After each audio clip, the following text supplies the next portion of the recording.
Chapter 9. Dublin and Belfast. Dublin.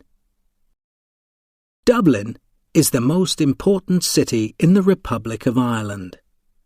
Its population, the number of people who live there, is 496,000. The River Liffey goes through the centre of Dublin.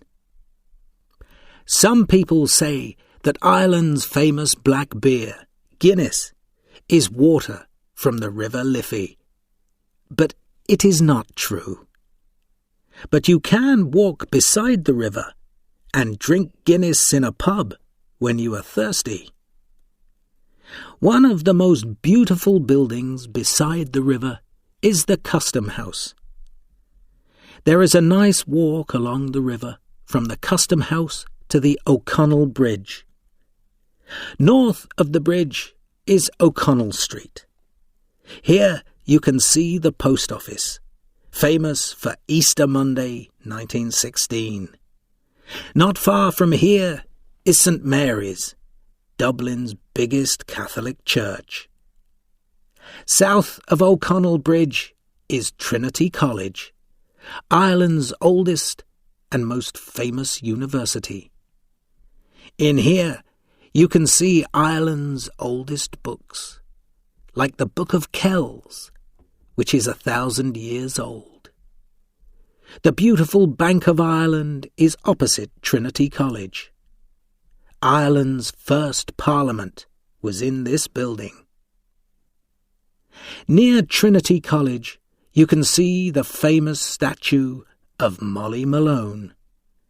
People say that she was a poor but beautiful girl who sold fish called cockles and mussels on the streets to make money. But sadly, she died when she was still young. There is a famous Irish song about Molly. In Dublin's fair city, where the girls are so pretty, I first set my eyes on sweet Molly Malone, as she wheeled her wheelbarrow down streets broad and narrow, singing cockles and mussels, alive, alive, oh. Some of Ireland's best town houses are in Merrion Square.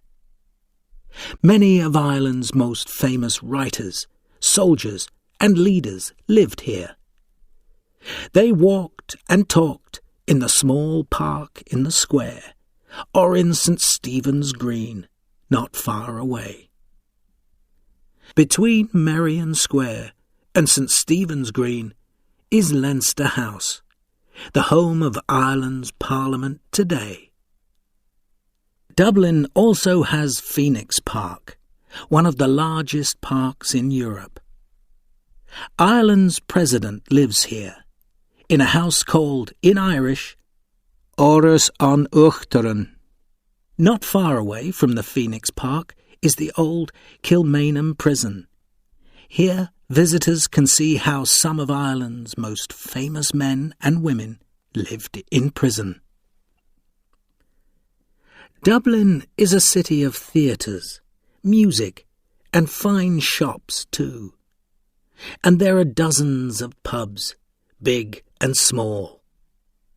Many people like to go to the pub to drink beer, talk, and tell stories.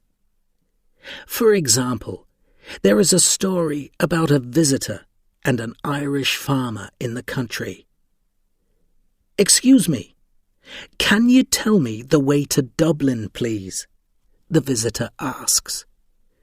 The farmer thinks for a long time. Then he says, "No, I'm sorry. If you want to go to Dublin, this is the wrong place to start." Belfast. Belfast, a population 276,000, is the biggest city in Northern Ireland, famous for the ships, aeroplanes, and clothes that were made here. The Titanic was built here in the Harland and Wolff shipyard. In 1912, the Titanic was the biggest, fastest, most expensive ship in the world. "This ship can never sink," people said. But when the Titanic went to sea for the first time, it sank, and about 1,500 people died. Many of them were poor Irish people who wanted to start a new life in America. Now, this part of the city is called the Titanic Quarter, and it has new shops, offices, bars, cafes, and hotels. But you can still see the big Harland and Wolff cranes, called Samson and Goliath, from all over Belfast. At Victoria Square, in the centre of Belfast, there are new shops, restaurants and cinemas. And there are fine old buildings to see. City Hall, the Custom House with its wonderful statues, the Ulster Bank, and McHugh's Bar, the oldest building in Belfast. Once it was a house by the Belfast River, and today it is a modern bar.